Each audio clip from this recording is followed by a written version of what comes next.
안녕하십니까. 오늘은 예수님과 재림절하는 제목을 가지고 말씀을 드리겠습니다.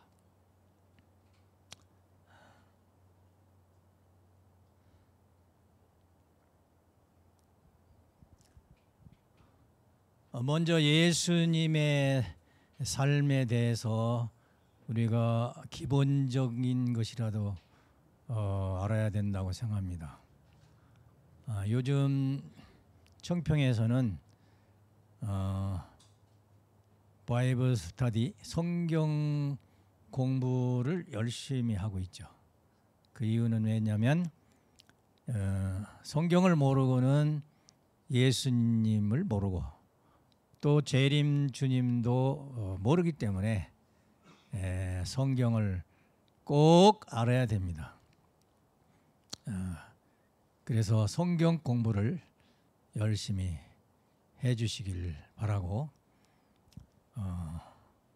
또 구약을 잘 알아야 신약의 말씀이 어떤 말씀인가를 알 수 있고, 구약 신약에 대해서 알아야만이 성약 말씀, 아버님의 말씀에 대해서 이해가 빨리 갈 수 있는 거예요. 그래서 성경 공부를 열심히 해야 됩니다. 예수님의 삶에 대한 내용을 보면 우선 예수님의 탄생이죠. 탄생. 예수님의 탄생은 성령으로 탄생하셨는데 아들, 하나님의 아들로 오셨다고 요한복음 3장 16절 그랬죠. 독생자를 보내주셨기 때문에 그 독생자를 믿는 사람은 멸망치 않고 영생을 얻는다 그랬습니다. 탄생하셔서 뭘 하셨냐면 하나님의 말씀을 선포를 하시고 전도를 하신 거죠. 전도를. 하나님의 아들, 딸들을 찾으신 거죠. 그리고 대표적으로 예수님은 이적 기사를 많이 하셨는데 그 대표가 요한복음 6장에 보리떡 5개와 고기 2마리로 5,000명을 먹이고 2바구니가 남았다는 이런 이적 기사가 있습니다. 요한복음 11장에 보면은 죽은 나사로를 기도를 해서 이미 죽어서 시체가 됐는데 예수님의 능력으로 그를 살려냅니다. 그런 이적 기사를 많이 했고 병든 자를 많이 고치시는 그런 일을 하셨습니다. 물론 그 이적 기사는 왜 했느냐 하면 예수님을 믿어달라고 그랬습니다. 예수님을 믿지 않기 때문에 예수님, 내가 하는 일을 보고 나를 믿어라, 또 하나님 내 말씀을 믿어라 하는 의미로 이적 기사를 하셨다고 그래요. 그래서 예수님이 때가 됐죠. 무슨 때냐? 결혼할 때가 됐습니다. 아버님 말씀은 16세에 인간이 타락했기 때문에 17세부터 결혼을 할 수 있대요. 예수님이 17세가 되셔서 결혼을 하실 나이가 되신 거예요. 그래서 예수님이 이제 결혼을 하려고 마리아 그 어머니한테 얘기하니까 그 얘기를 들어주지 않았습니다. 그리고 마리아님은 친척의 결혼 잔치에 가서 도와주는 거예요. 그 가나의 결혼식이라고 성경에 유명한 그 사건 중에 하나입니다. 그때 마리아께서 여기 보면은 포도주 이 독이 있는데 잔치에 포도주가 다 떨어졌어요. 그래서 마리아가 어머니가 생각할 때 우리 아들 예수가 기도만 하면 이적 기사가 벌어지는데 그러니까 포도주도 만들 수 있을 것이다 이렇게 생각한 거예요. 그래가지고 예수님 보고 그 독에 술을 만들으라고 그러니까 뭐라고 말씀하시냐면 여인이여 당신과 나와 무슨 관계가 있습니까? 그러니까 섭리적으로는 예수님 결혼을 준비하고 정성을 들여야 할 어머니가 그건 안 하고 다른 사람의 결혼식에 가서 봉사를 하고 있으니까 그건 하나님의 뜻 섭리가 아니다 이게. 내가 먼저 결혼을 해야 된다. 그런 의미죠. 그래서 예수님은 먼저 결혼하려면 신랑이 되셔야 되잖아요. 그래서 예수님은 신랑으로서의 신부를 맞이해야 할 때가 되었는데 그 어머니 마리아는 그 준비를 못했습니다. 누가복음 2장에도 신랑이라는 말씀이 있고 요한복음 3장, 고린도서 11장, 고린도후서 11장엔 남편이라는 말씀이 나오십니다. 신랑이 결혼을 하면 신부마저 결혼하면 남편이 되잖아요. 이런 섭리의 길을 예수님이 가셔야 돼요. 그래 그 뜻을 이루지 못했기 때문에 예수님이 다시 오신다고 하시면서 마태복음 16장 27절에는 내가 다시 올 때에는 아버지의 영광을 가지고 오겠다 그랬어요. 이제 아들의 영광으로 오셨지만 십자가 돌아가심으로 이루어야 할 아버지 역할을 못하고 가시니까 거기에 대한 한이 계신 거죠. 그래서 내가 아버지 영광으로 오겠다. 재림주님은 아버지 영광으로 오시는 거죠. 가나의 결혼식은 어머니 마리아가 메시아인 예수님의 결혼을 준비해야 할 어머니가 그 생각은 못하고 엉뚱한 친척 결혼식에만 신경을 썼다. 그런 의미로 이렇게 해석이 되죠. 그래서 예수님이 많은 일을 하시다가 최후의 만찬, 요한복음 13장 1절에 보면 최후의 만찬, 저녁 식사를 하시는 겁니다.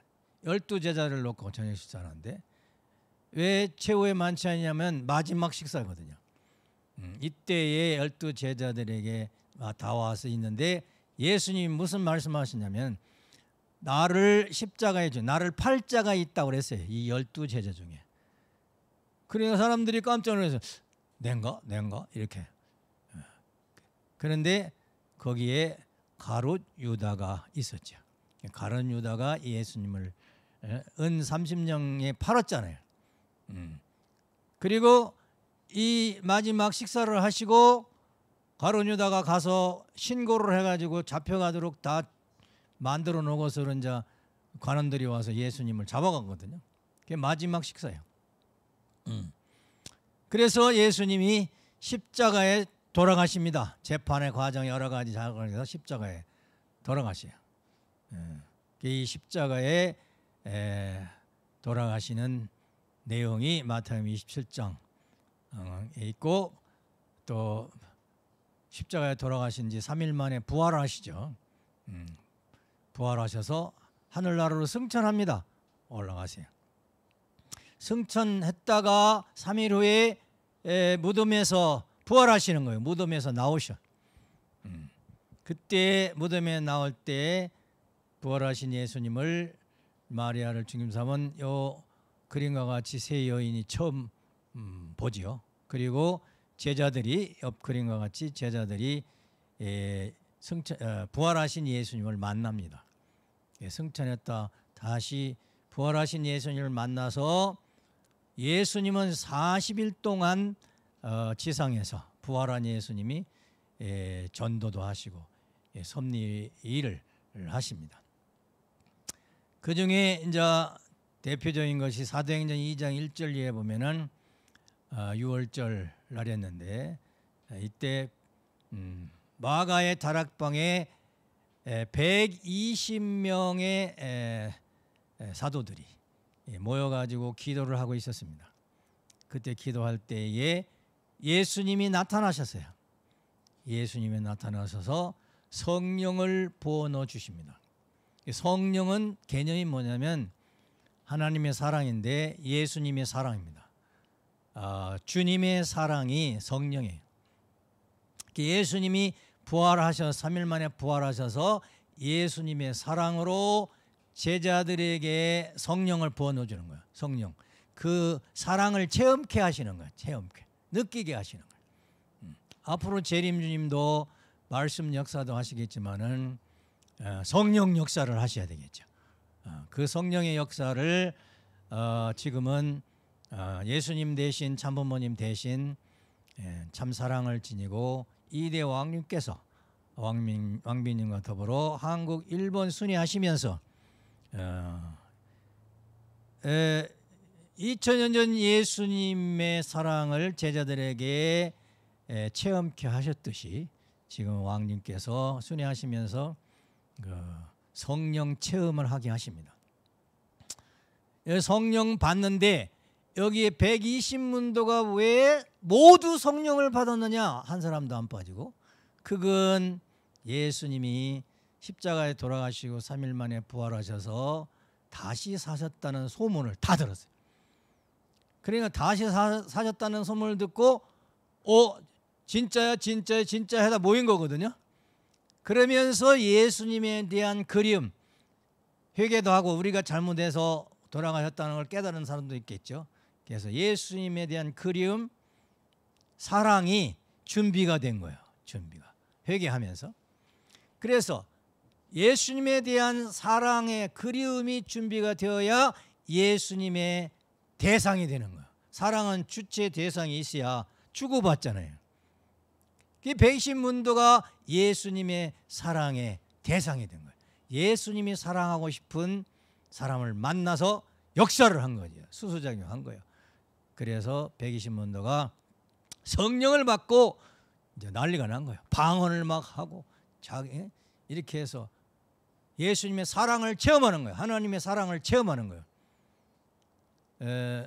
부활 후에 이런 역사가 있었듯이 이제 아버님이 영격하시고 나서 아버님은 뭐 이런 부활 이런 게 아니죠. 실제로 계시니까 세상에서 성령 역사를 하실 때 후계자 되신 자 상속자이신 이대 왕님께서 이 성령 하나님과 참부모님의 사랑을 가지고 지니고 모시고 갈 때 그 하나님과 예수님과 참부모님을 그리워하는 사람이 있다면 회개하면서 상대 기준이 되는 거죠.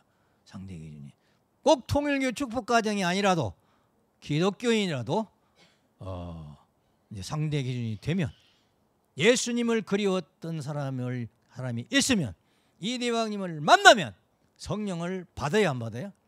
그건 성령을 받게 돼 있어요. 성령이라는 것은 주는 자와 받는 자가 기준이 맞으면 되는 거니까.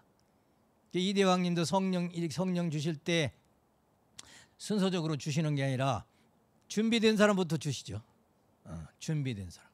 그래서 나중에 이제 기다리던 사람은 간절히 기도하겠죠. 준비되는 사람 다 이렇게 성령을 주님의 사랑을 체험케 하는 것이다.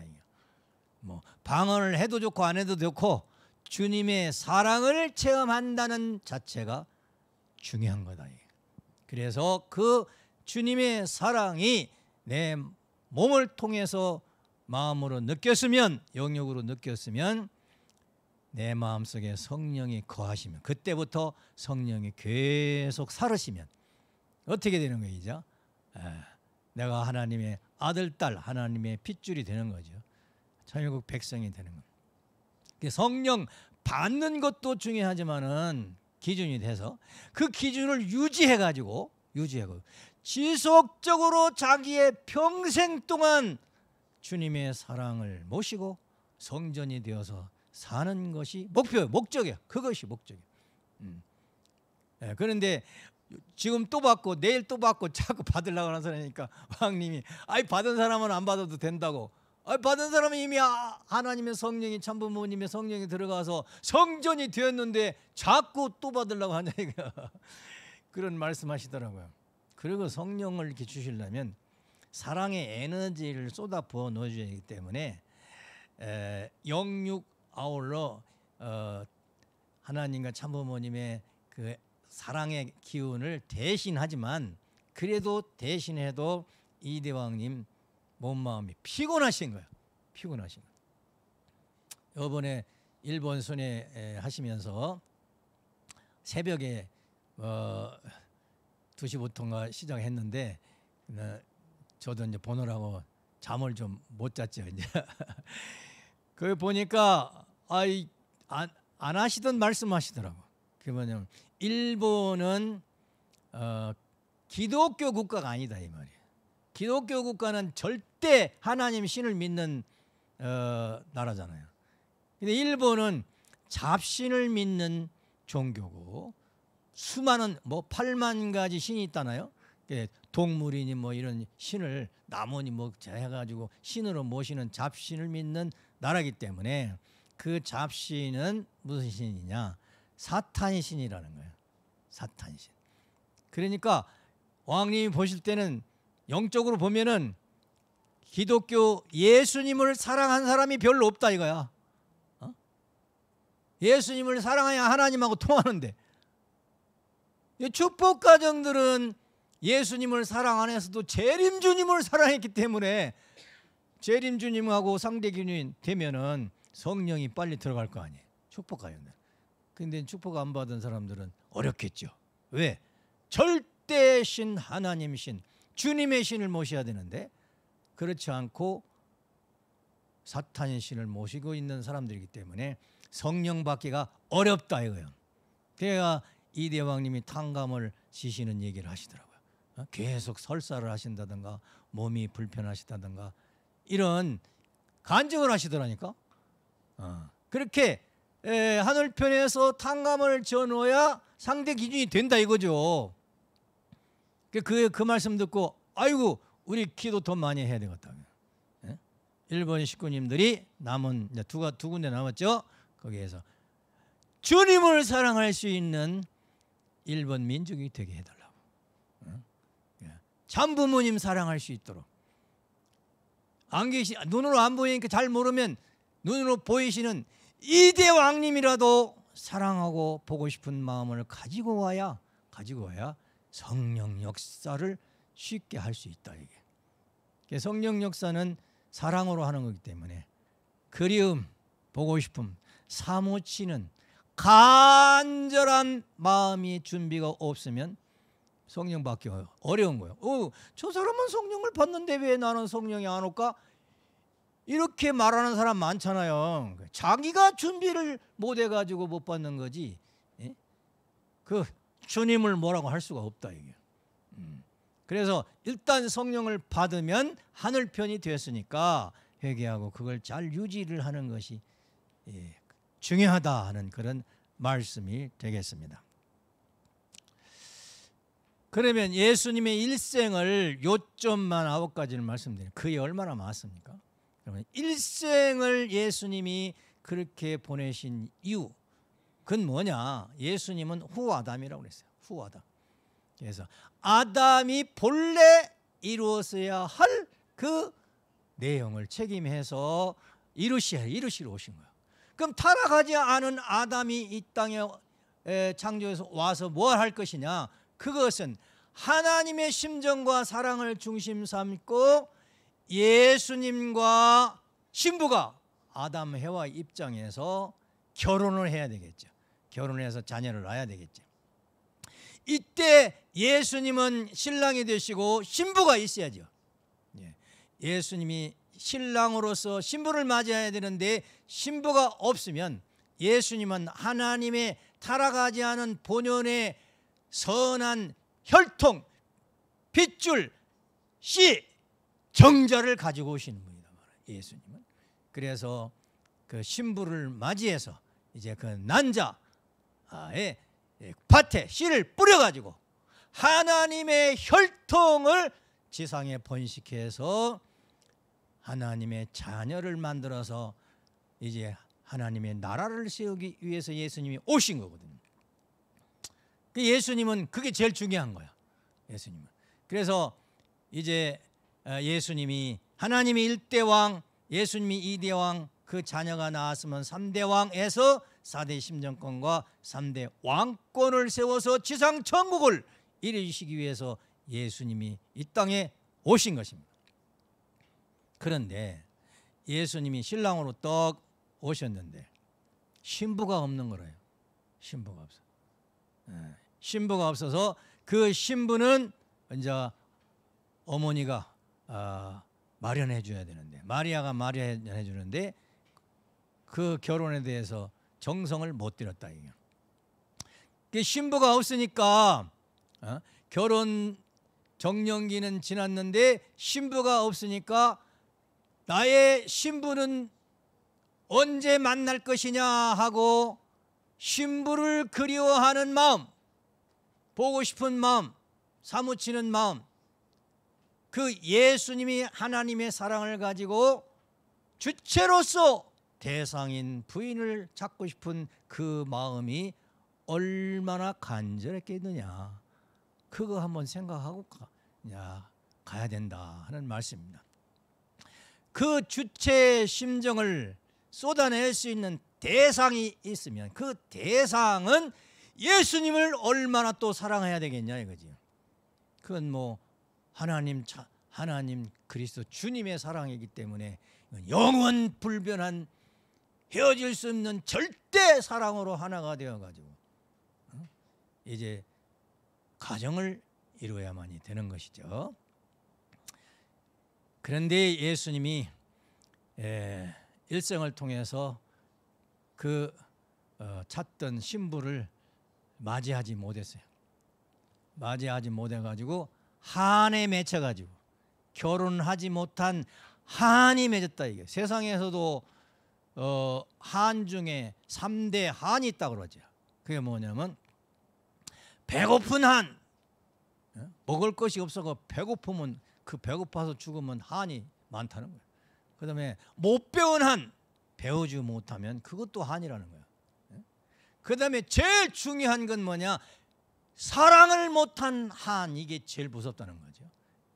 총각이 결혼 못하면 뭐가 된다고 그래요? 총각이 결혼 못하면 한이 크다 이게. 처녀도 결혼 못하면 한이 크지만, 그래서 예수님은 하나님을 대표로 해서 하나님의 사랑을 마음껏 쏟아낼 수 있는 대상을 찾지 못한 주체에 그 한이 있다 하는 그런 얘기 되겠습니다. 그럼 무슨 한이냐? 부모를 사랑하지 못한 한, 부부가 서로 사랑하지 못한 한, 자식을 사랑해 보지 못하는 한, 형제 자매를 사랑하지 못한 한이 예수님의 일평생 동안 가슴에 한이 서려 있다.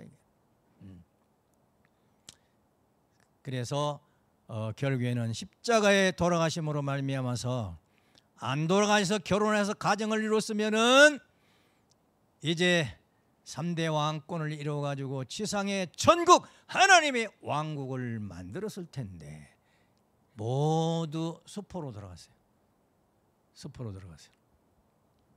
그래서 예수님이 제자들에게 하신 말씀 중에 마태복음 5장에 보면 을을 위해서 박해를 받는 자는 천국이 너희 것이고, 마태복음 6장에 보면 하늘에서 이루어진 것 같이 땅에서 이루어지기를 기도하고, 마태복음 6장 33절 먼저 그 나라와 의를 구하라 하는 말씀을 하셨는데, 이건 뭐냐면 예수님이 평생 하시고 싶었던 목적이에요. 목적. 그 목적이기 때문에 어떤 박해 속에서도 영계 하나님이 주신 뜻을 받아가지고 와가지고 그것을 이루는, 의의 나라를 이루는 것이 예수님의 뜻인데 그게 수포로 들어갔다. 아버님도 지상에 오실 때 하나님이 원리 마크를 딱 주셨다고 하잖아요. 원리 마크를 가지고 오셔서 통일기를 세우셔가지고 이루시려고 하신 뭐냐? 하나님의 왕국을 이루시고 싶은 거예요. 그래서 예수님의 그 소망을 앞으로 재림주님이 이루셔야 되겠죠. 그래서 예수님을 좀 더 설명을 해야, 우리가 예수님을 알아야 예수님과 하나 될 수 있고, 예수님이 한을 풀어드릴 수 있고, 또 이 대왕님께서 계속 우리는 기독교인들과 하나 되어야 된다 하는데, 기독교인들이 예수님을 어떻게 생각하는가, 또 우리도 예수님에 대한 내용을 섭리적으로 구체적인 뜻을 중심 삼고 예수님에 대한 내용을 알아야 되는 거예요.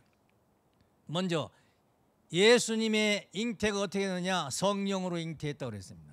예수님은 성령으로 잉태했어요. 그래서 마태복음, 누가복음 1장에 보면 예수님의 잉태와 탄생 과정을 이제 말씀하시는데, 가브리엘 천사가 마리아에게 나타나서 하나님의 소식을 전하잖아요. 내가 잉태할 것인데 그는 이제 하나님의 아들을 잉태할 거라고 전달을 해줘요. 그 깜짝 놀랐죠. 그러니까 이제 천사가 다짐을 하니까 주의 계집 종이오니 주님의 뜻대로 하겠습니다, 이렇게 하지요. 그래서 마리아는 예수님을 잉태를 합니다. 잉태하는데 어떻게 잉태하느냐 하면은, 사가리아가 대제사장이거든요. 근데 그 부인이 엘리사벳이라는 사람인데, 나이가, 아기를 못 낳다가 나이가 많아서 임신을 했어요. 그런데 마리아가 그 이제 언니거든요. 저 이렇게 사촌인가요? 언니예요, 엘리사벳이. 그래서 이제 도와주러 간다고 사가랴 집에 딱 갔어요, 마리아가. 그런데 엘리사벳이 계시를 받고 주의 어머니가 나에게 오시는도다, 그렇게 말을 했어요. 그러니까 마리아가 주님의 어머니가 된다는 거예요. 그래서 결국에는 3개월 후에 돌아갔는데 결국에 사가랴 집에 가서 임신을 하고 오는 거예요. 그런데 아버님 말씀집 38권에 보면 뭐라고 했냐면, 마리아는 신분이 종이라는 거예요. 종. 하나님의 직계 아들을 낳을 수 있는 자격이 없다는 거예요. 그런데 하나님이 역사를 해서 마리아가 종이지만 종의 밭을 통해서 하나님의 씨를 심어가지고 하나님의 아들 예수를 탄생시켰다는 거예요. 그럼 왜 그렇게 될 수 있었느냐? 성령으로. 성령이 뭐라고 했어요? 하나님의 사랑으로 역사를 해가지고 종을 핏줄을 바꿔가지고, 혈통을 바꿔가지고 하나님의 아들을 낳을 수 있는 입장으로 세워가지고 마리아를 통해서 예수님이 탄생했다. 이걸 성령 잉태라고 하는 거예요. 그런 역사를 가지고 예수님이 탄생했습니다. 예수님이 탄생했는데 많은 사람들이 예수님이 메시아라고 증거하죠.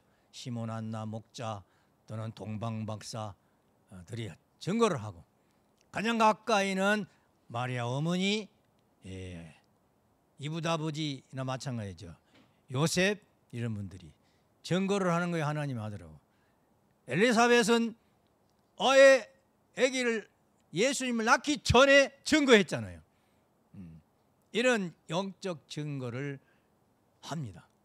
그래서 예수님이 메시아로 탄생했기 때문에, 예수님이 탄생할 때는 하나님께 영광과 하나님의 기쁨과 사람 중에는 평화를 얻는 그런 탄생이었다, 이렇게 해서 예수님 탄생을 찬양을 합니다.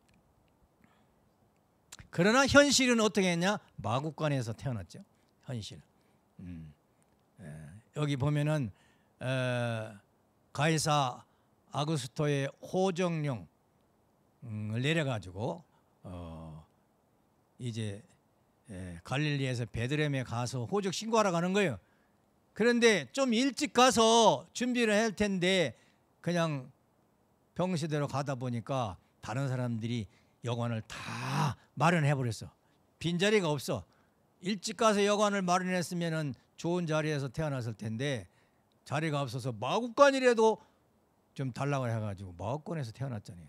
그건 마리아님이 조금 더 정성을 들였으면 마구간에서 안 태어날 수도 있죠. 그러나 기독교의 해석은 가장 낮은 자리에서 태어나서 섭리를 하신다는, 이렇게 해석을 하죠.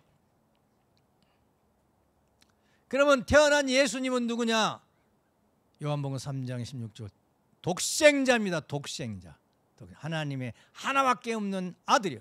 근데 그 아들은 이사야서 9장에 보면은 기묘라 못살아 전능하신 하나님이라 영존하신 아버지여 평강의 왕이라 예수님이 하나님이시라는 거예요. 하나님이 나타나신 거예요. 그런데 그런 하나님을, 하나님의 아들을 이스라엘 민족은 불신합니다. 불신해서 결국은 십자가에 돌아가시게 됩니다. 십자가에 돌아가실 때 마태복음 27장을 보면은 3시간의 어둠이 있습니다. 3시간의 어둠. 그건 하나님도 아들이 십자가에 죽는 모습을 볼 수가 없다 이게. 3시간 구름으로 가렸다는, 상징적으로 가렸다는 그런 해석을 또 하기도 합니다. 그리고 무슨 기도를 하냐면 아버지시여 어째 나를 버리셨나이까 하는 기도를 하지요. 엘리 엘리 라마 사박다니 하는 기도를 합니다. 그리고 운명을 하십니다. 그래서 예수님은 실체의 메시아가 되지 못하고 영적 메시아, 영적 메시아로서 사명을 하게 됩니다. 그래서 예수님이 오셔서 그 목적을 달성했으면 창세기 1장 28절에 3대 축복을 실현해 가지고 결혼해서 사회귀대 이루어 가지고 참가정 이루어 가지고 4대 심정권을 심정과 4대 사랑을 체험해 가지고 3대 왕권을 세워 가지고 하나님의 왕국을 세워서 인류를 구원하시려고 했던 것이 예수님이에요. 예수님의 혼인과 마리아, 예수님이 가장 중요시했던 것은 예수님이 결혼을 하셔야 되는, 결혼을 하셨으면 십자가에 안 돌아가신다는 거예요. 결혼의 기반이 없어가지고 사탄이 침범 조건을 세워져 가지고 십자가에 돌아가셨다는 거예요. 말씀 선집 265권을 보면은 아버님이 17세 때 어머니 마리아에게 결혼시켜달라고 했는데 준비가 안 돼가지고 27세, 10년 후에 27세 때 다시 어머니 마리아한테 결혼 준비해달라고 했는데 그때도 그냥 지나갔다는 거예요. 그래서 30세에 예수님이 결정을 하시고 출가, 집에서 나옵니다. 왜? 어머니가 사명을 못하기 때문에 나가서 나라도 사명을 해야 되겠다 하는데 그 핵심 사명은 축복 받는 거예요. 축복 결혼하는 거예요. 그래서 결국에는 예수님이 축복을 받지 못해서 십자가에 돌아가셨는데 이때 마리아는 어떻게 준비를 했어야 되느냐? 왜 준비를 했어야 되느냐? 예수님은 하나님의 아들이에요. 근데 마리아는 어떤 입장이냐면은 하늘편 여자 천사장 입장이라고 그랬어요. 여자 천사. 가인적 여자 천사장은 사가랴 부인 엘리사벳이고, 그래서 엘리사벳하고 마리아하고 특별 정성을 들여가지고 예수님의 부인을 정해서 결혼을 시켜야 한다는 거예요. 둘 다 그걸 못했죠. 그때 이제 여자 천사장이 왜 도와야 되느냐 하는 말씀 중에 해와는 남자 천사장으로 말미암아 타락했기 때문에 여자 천사장이 복귀해야 된다는 그런 말씀도 하시더라고요. 그러면 그 당시에 예수님의 결혼 대상이 누구냐? 아버님 말씀은 세례 요한의 동생이라고 그랬습니다. 그럼 예수님하고는 이제 예수님의 동생이 되는 거죠. 이종사촌 또 동생이 되는 거죠. 그럼 왜 동생하고 결혼을 해야만이 되느냐? 그것은 아담 가정을 탕감옥게 찾아 세우기 위해서. 남매 입장에서 타락했는데 예수님은 후아담으로 오셨기 때문에 남매 입장에서 아담이 해와를 창조해야 된다는 거예요. 그러니까 예수님이 원리적 조건을 세워서는 세례요한 동생 보고 너 나랑 결혼하자 이렇게 할 수 없다 이거예요. 그건 뭐냐? 천사장이 협조를 해서 마리아하고 엘리사벳이 협조를 해가지고 부인이 예? 주님의 부인은 동생 누굽니다. 이렇게 추천을 해야죠. 그러면 예수님이 원리적인 조건이 되니까 이제 결혼을 해서 예수님이 결혼하자마자 그 동생을 아담이 해와를 창조해야 했듯이 재창조를 해야 된다는 거예요. 그래서 하나님이 딸로서 부인으로서 이제 어머니로서 할머니로서 성장할 수 있도록 그렇게 했어야 된다는 거예요. 그런데 그것이 뜻이 이루어지지 않았죠. 그래서 예수님은 안타까운 것이 사마리아 여인을 붙들고 샘물가에서 이야기하는 내용이 있습니다.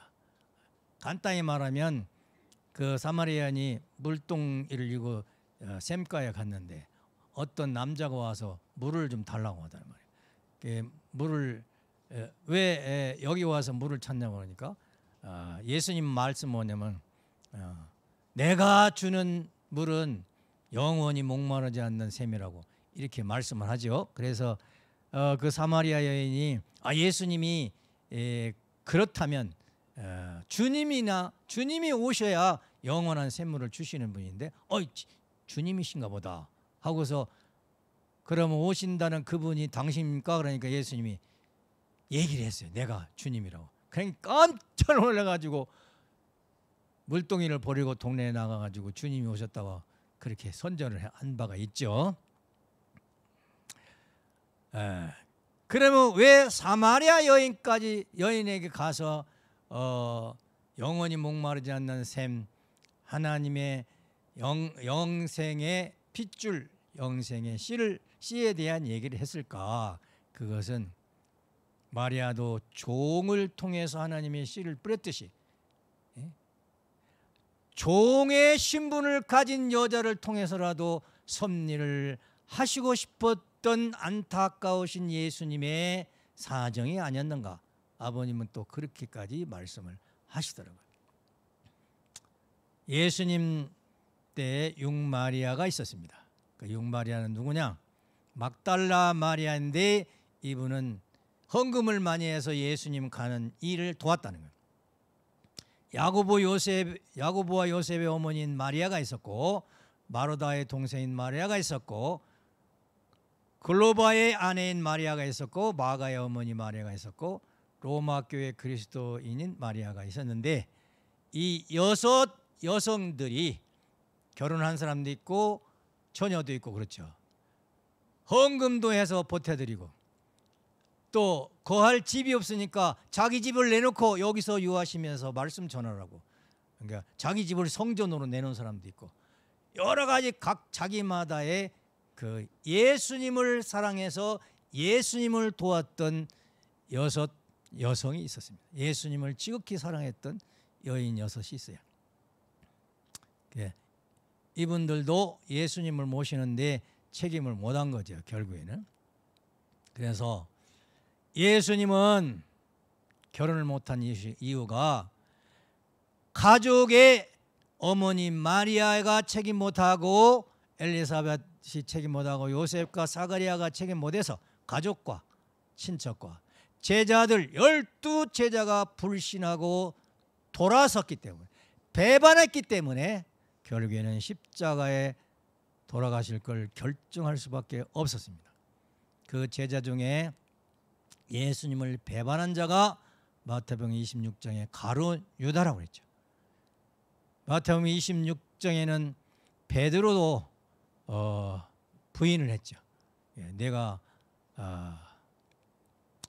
재밌는 일이에요. 예수님이 제자를 먹고 손을 씻고 발을 씻어줬어요.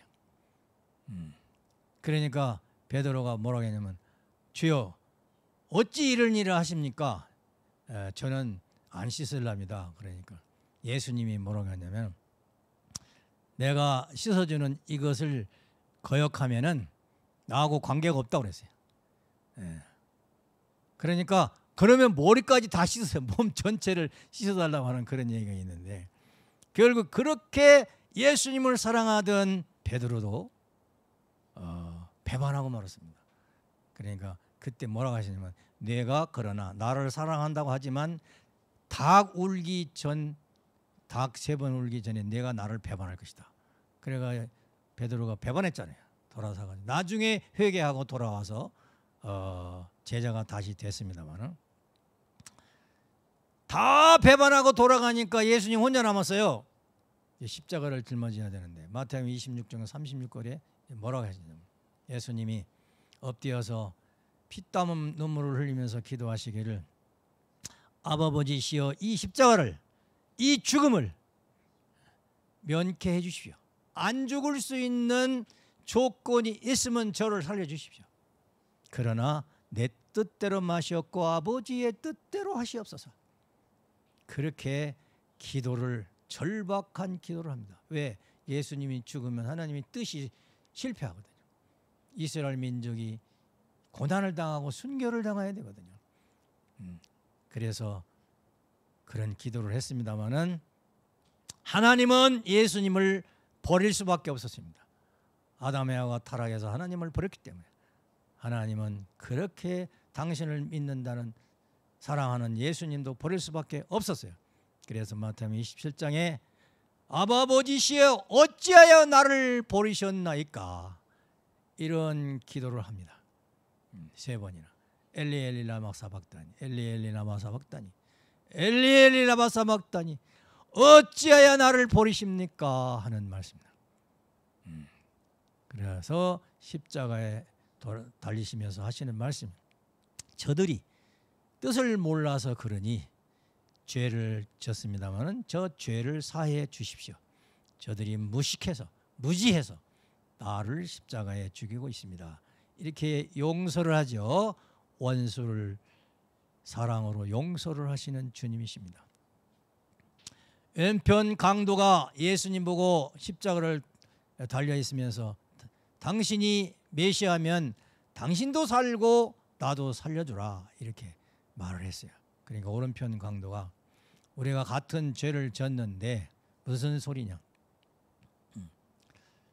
예수님 보고 저는 예수님을 믿습니다, 저는 예수님을 따르겠습니다 해가지고 마지막 죽음의 순간에서 오른편 강도가 예수님을 믿어줍니다. 그래서 예수님은 메시아로서 마지막 강도의 증거로 말미암아 영적 메시아로나마 이제 자격을 얻고 영계에 가십니다. 만약 오른편 강도가 예수님이 메시아라고 증거를 안 했으면 예수님은 메시아가 될 수 없다는 거예요. 누군가 한 사람이 증거를 해야 된다는 거예요. 마찬가지입니다.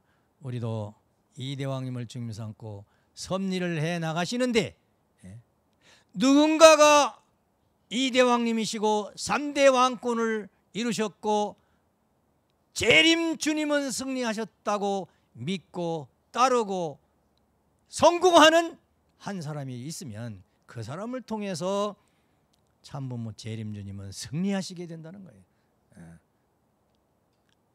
우리들이 그런 사람들이죠. 대단한 사람들입니다. 여러분은 복귀 섭리에서 끝나고 재창조의 섭리를 시작하는 그때 여러분들이 3대 왕권을 만났는데, 여러분들은 하나님의 재창조 위협에 가담한, 성읍이라고 여기서 성읍이라고 합니다만, 가담한 위대한 참부모님과 3대 왕권과 더불어서 역사를 다시 쓰는 아주 귀한 신앙을 하시는 분이라는 것을 자각을 해야 되겠습니다.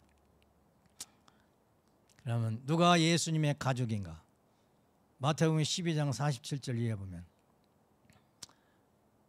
마리아가 예수님을 불렀을 때, 아들아 하고 불렀을 때 뭐라고 예수님 대답하는, 누가 아들이냐 이게, 누구든지 하늘에 계신 내 아버지의 뜻대로 하는 자가 내 형제요 자매다, 또 모친이라.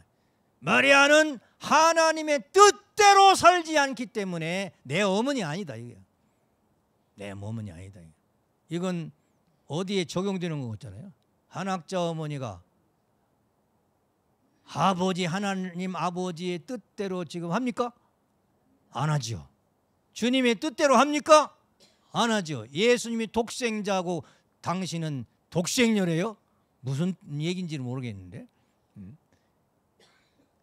그 독생녀의 뜻이 아버님을 폄하하는 그 말이 하나님의 뜻이냐 이게요? 아니다 이거. 그렇기 때문에 이대왕님의 모친이 될 수가 없는 거예요. 믿습니까? 확실히 성경적으로 우리가 알아야 돼요. 왜 한시어머니를 버리고 세상 말로 사람들은 또 가정연애는 버리고 강현실 어머님을 세웠느냐 이런 말 그게 숙제잖아요. 그 사람들은 여기 성경에도 있는 거예요. 한시어머니가 하나님 아버지의 뜻대로 가지 않는다 이게요. 그렇기 때문에 어머니 자격 상실했기 때문에 다시 어머니를 모시는 거예요. 아버님은 말씀집 3권에 보면 혈통적으로 하나님의 자녀가 되는 동시에 하나님의 말씀을 간직해야 한다는 것입니다. 즉 누가 하나님의 아들이냐 하나님의 혈통을 지닌 자녀냐 그 말씀할 때 예수님이 하나님의 혈통을 지닌 독생자로 오셨는데 그는 왜 하나님의 아들이냐 혈통이냐 하나님의 말씀을 간직하고 말씀대로 살기 때문에 그렇다. 자, 우리는 그럼 간단하네요. 우리도 하나님의 직계 아들 딸이 될 수 있는 방법은 뭐예요? 말씀대로 살면 된다 이게. 말씀대로 하나님의 말씀대로 살면은 혈통이 복귀되는 거예요. 말씀이 복귀되면은 하나님의 심정과 사랑을 다시 찾아와 가지고 심정과 사랑을 찾아오면 하나님의 혈통이 된다 이게. 하나님의 생명이 되고 혈통이 된다 이게. 그래서 여기 예수님을 놓고 아버님께서 하신 말씀, 왜 예수님이 하나님의 아들이냐는 말씀을 하셨고 또 당신도 왜 하나님의 아들이고 재림주냐 하는 말씀이 뭐냐? 하나님의 말씀을 간직하고 실천하고 계시기 때문에 하나님의 말씀을 하시는 분이기 때문에 그렇다는 것을 여기는 알 수가 있는데 그때 사람들이 예수님이 형제가 되고 부모가 되고 친척 입장에 섰어야 비로소 예수님 앞에 식구 인연을 맺을 수 있습니다. 아버님께서 통일교회를 세우시고 식구라는 명칭을 주셨는데 어디에서 그 식구라는 명칭을 세우셨느냐? 예수님이 결혼 못하고 가족을 이루지 못하고 같이 밥상머리에서 같이 식사를 하는 식구가 없었다 이거야. 예수님은 식구가 없어요. 그래서 아버님께서 우리가 예수님보다 나이가 많으면 아저씨도 되고 형님도 되고 또 예수님 오빠도 되고 동생도 되고 이렇게 가족 예수님의 가족이 되어가지고 식구의 인연을 맺어야 예수님이 한이 풀린다. 예수님은 가족이 없었어요. 그래서 통일교회는 축복받는 것도 결혼하는 것도 예수님 대신 결혼하는 거다. 축복받는 거다. 우리 37가정 때 축복받을 때 그걸 강조하셔. 이놈의 자식들 너희들 결혼 준비하고 왔어? 그런 말씀 쭉 하시다가 너희들 축복은 네 개인이 받는 거 아니야. 예수님 대신 받는 거라고. 예수님이 결혼 못 하셔가지고 맺혔던 그 한을 풀기 위해서 축복을 시켜주신다는 거예요. 그래서 축복받아서 예수님의 가족이 돼 식구가 돼야 된다는 거예요. 그 과정을 거쳐야만이 축복 과정이 되는데 그러면 얼마나 예수님을 사랑해야 되겠습니까? 축복 과정인데 그죠? 예수님을 사랑해 완전히 예수님하고 나는 한 가족이다 이게 한 식구다 이게.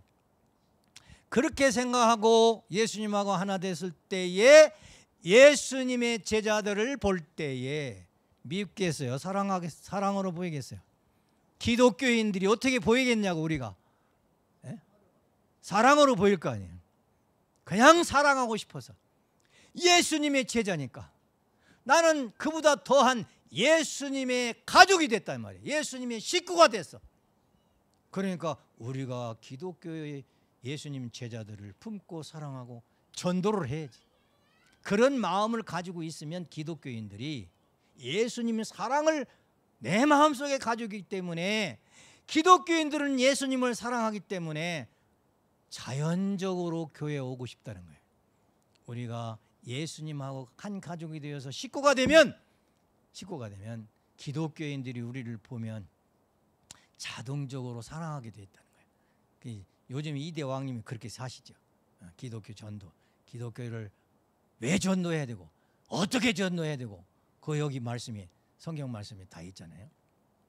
그래서 지성도 할머니라고 이북에서부터 아버님 모시고 오신 할머니가 있는데, 그분은 내가 본복교회 본목사일 때 신방을 가면요, 예수님을 그냥 주 예수님을 안 하고 예수 오빠, 예수 오빠, 오늘도 예수 오빠 오셨고 어제도 오셨고, 예수님은 오빠라고 하더라고요.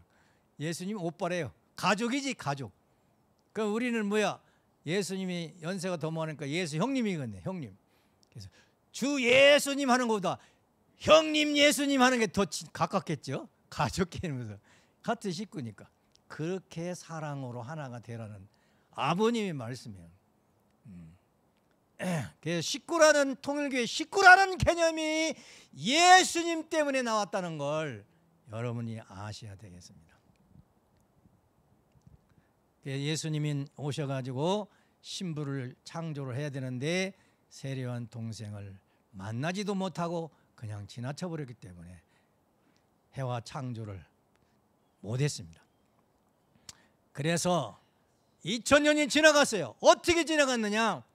예수님은 2000년 동안 신부를 찾기 위해서 사무치고 그리워하는 마음 갖고, 그런 간절한 마음 갖고 2000년 흐른 것이 기독교의 뿌리요, 핵심이에요, 핵심.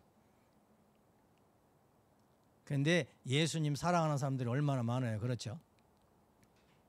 기독교의 신부 수녀들, 특히 수녀들은 예수님을 평생 결혼도 안 하고 모시고 살잖아요. 그러니까 예수님이 자기 신랑이에요, 신랑. 결혼했으나 안 했으나 기독교인들은 예수님이 신랑이에요. 그렇게 사랑하고 사는 거예요. 그래서 수녀들을 만나보면 예수님을 신랑같이 모시고 삽니다. 평생. 그중에 타락하는 사람들도 있지만은, 그중에 장정순이라는 식구님이 있습니다. 그분을 제가 뉴욕에서 기독교 목사님들 14만 축복시킬 때, 제가 벨베디아에 있었는데 벨베디아 2층에 장정순 사모님이 거기에 사시고 나는 3층에서 있었어요. 그런데 이제 인연을 따라서 나보고 오라고 하더라고요. 갔어요. 3일 동안 철회를 했어요, 그분하고. 그러면서 질의응답을 한 거예요. 나는 묻고 답하고 묻고. 그 사모님이 질문하면 내가 답하고 3일 동안을 철회를 했거든요. 그게 이제 재밌는 건, 내가 좀 재밌는 사람이거든. 사모님, 예수님하고 사랑해요 안 해요? 이런 것도 묻고 그러니까 얼굴이 빨개지고 그러시더라고요.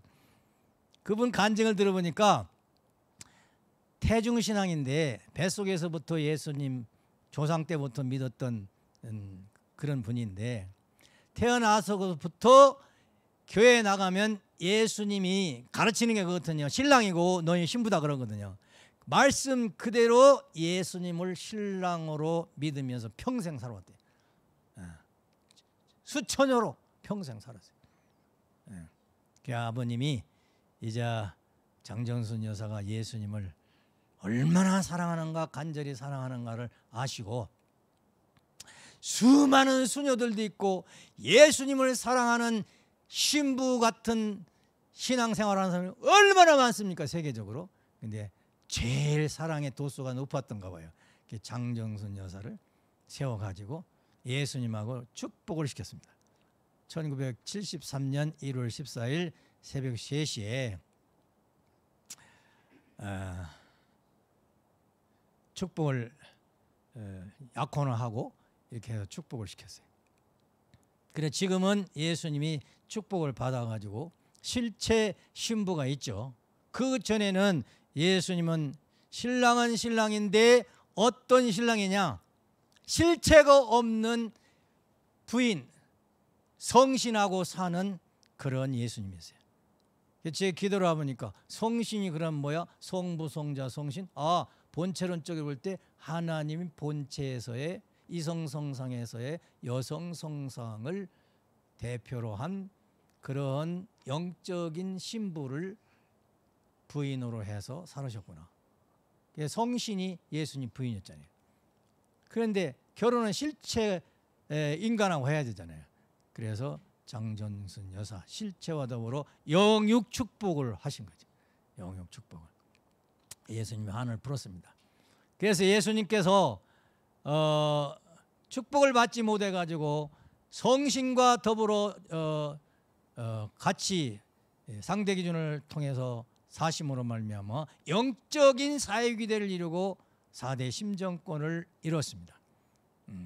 그래서 하나님, 예수님, 영적 부인, 성신과 더불어 이제 영적 부모의 심정, 부부의 심정, 자녀의 심정, 형제의 심정을 느끼면서 지내시다가 실체 부인 장정순 여자하고 축복을 받음으로 말미암아 실체적인, 지금은 축복 받았으니까 실체적인 사회기대를 이루시고 4대 심정권과 3대 왕권을 이루시고 사시는 분이 되셨습니다. 영적 3대 왕권은 하나님 1대, 예수님 2대, 세계 기독교 교인들이 3대요. 목사, 장로, 신도들이 예수님의 영적 아들, 딸들이라고. 그래서 예수님은 영적 하나님의 왕국을 만들었습니다. 그러면 예수님 왜 재림을 하셔야 되느냐? 재림하시는 이유는 실체적 사회기대를 이뤄서 실체로 지상의 창조 목적을 실현하기 위해서, 실체적 하나님 왕국을 이루기 위해서 다시 오셔야 되는 거예요. 예수님은 특히 후손이 없잖아요. 아들, 딸이 없잖아요. 그럼 양자라도 세워드려야 되겠죠. 예수님. 따라서 재림하셔야 된다. 그러면 재림 주님은 실체가 있어요, 없어요? 실체가 있는 데다가 또 어떻게 돼요? 대를 이었어요, 안 이었어요? 그래서 예수님하고 재림 주님하고의 차이는 뭐냐?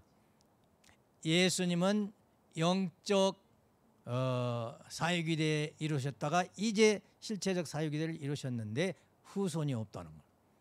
재림 주님은 실체적 사회기대와 3대 왕권을 이루셨는데 후손이 있다는 거. 그래서 3대 왕권, 지상의 대를 이어서 영원한 하나님의 왕국을 만들어 놓으셨다.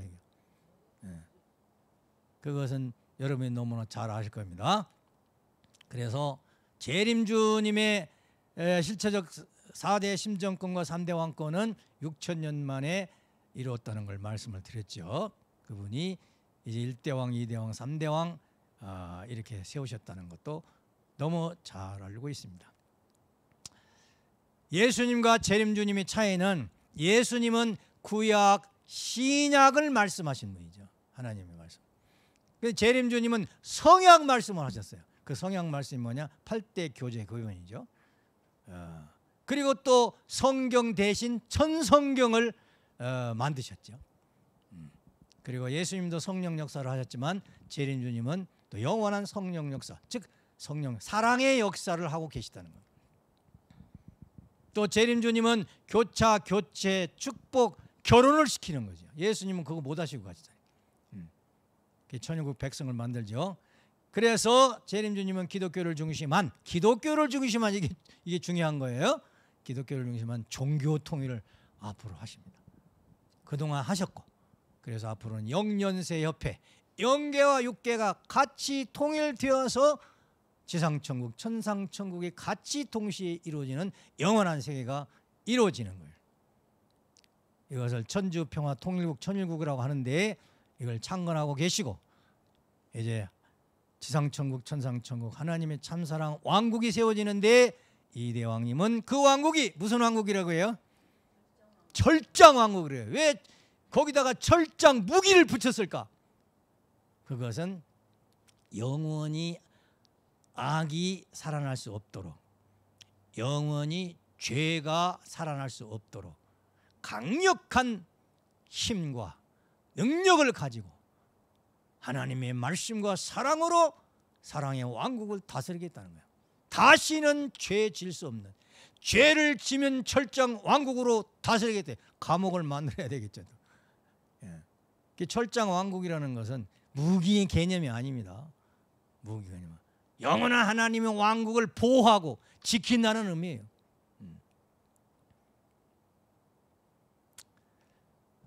예수님이 한을 풀어야 된다는 것은 우리가 한다는 걸 말씀드렸습니다.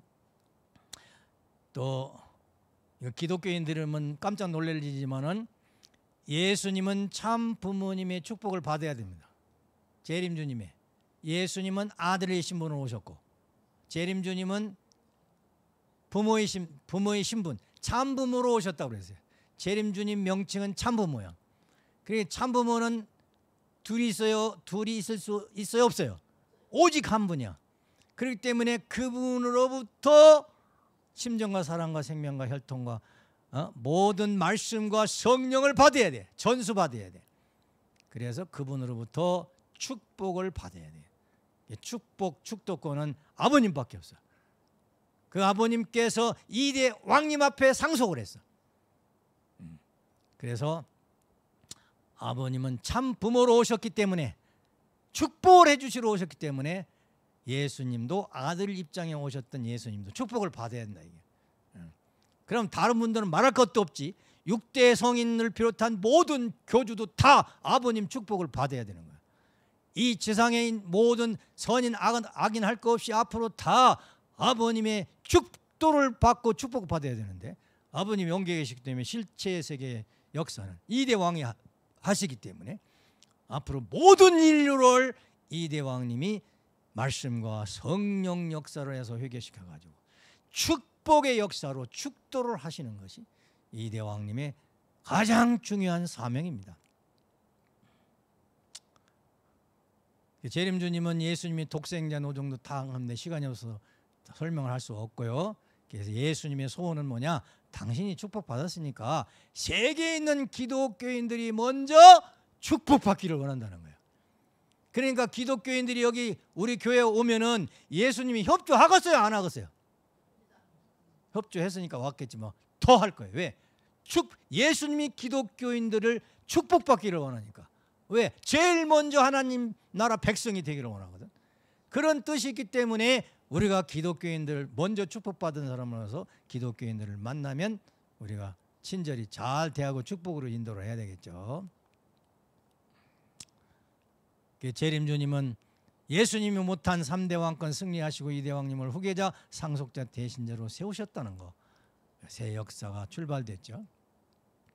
실체적 3대 왕권을 세우셨어요. 그래서 하나님의 직계 혈통을 중심한 영원한 지상 천국을 앞으로 2대 왕님을 통해서 세우십니다. 예수님은 기독교 하나님 왕국이 소망이었고, 참부모님은 재림주로서 종교 통일을 통해서 하나님 왕국을 세우려고 하셨고, 후계자 대신자 상속자에서는 2대 왕님께서는 2009년 11월 23일 통일교 복이라는 휘호를 주시면서 앞으로 종교를 통일해라, 종교 통일할 수 있는 지도자로 서기 위해서는 21만 축복 가정을 세우면 모두 따를 것이다. 안 믿을 자가 없을 것이다. 이대 왕을 따르면서 아버님이 재림주라고 참부모라고 하는 것을 다 따를 것이다. 이대 왕님의 절대절명의 지금 해야 될 사명은 21만 축복시키는 거예요. 축복시키는. 그런데 뭐 왕님은 한국에도 예복 갖다 놓으시고, 일본에도 예복 갖다 놓으시고, 미국에도 예복 갖다 놓으시고, 한 사람이 두 사람이든 100사람이든 1000사람이거든. 축복받을 사람이 있으면 예복만 딱 입고 나가셔서 축도하시면 되는 거예요. 이제 앞으로는 어떤 방법으로 또 하실지 몰라. 아버님도 축복을 여러 가지 방법으로 하셨잖아요. 빨리 하시려고. 21만 조건 세워가지고 기독교를 지금 삼고 종교 통일 역사를 해서 6대 성인들을 앞장 세워가지고 앞으로 종교 통일을 하셔야 할 사명으로 이대왕님이 후계자가 되셨다는 것을 여러분이 아셔야 되겠습니다. 그런데 예수님 시대는 개인 시대야. 근데 재림주님 시대는 무슨 시대냐? 부부 시대예요. 가정 시대예요. 가족 시대예요. 개인 시대에서 주님의 가족 시대로, 식구 시대로 넘어오는 겁니다. 식구 시대로.